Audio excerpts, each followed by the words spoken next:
President Ma Ying-jeou is rallying the troops ahead of a legislative vote next week to ease restrictions on U.S. beef imports. But concerns remain. The government needs to settle on concentration limits for leanness-enhancing drugs and work around WTO regulations that prohibit separate beef and pork rules.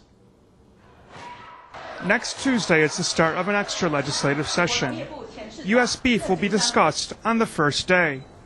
To make sure the session proceeds smoothly, President Ma Ying-jeou gathered a 5-person committee, including members of the presidential office, legislature, and KMT. They discussed concentration limits on leanness-enhancing drugs in beef. We should follow the international standard, which is 10 parts per billion.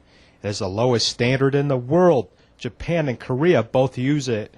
Potentially more sensitive is the government's commitment to not allow the feed additive in pork. The KMT wants this to be an unsaid rule, a protectionist measure that it hopes would escape notice by the WTO. If the law amendments clearly mention separate rules for pork and beef, it would violate WTO regulations and lead to trade sanctions. U.S. pressure isn't restricted to U.S. beef. Is targeting imports of all meat products. If large quantities of meat products containing leanness-enhancing drugs are imported, they would destroy the Taiwan livestock industry. They would also cause health concerns for the Taiwanese people. Before the extra legislative session, President Ma plans to meet with KMT lawmakers.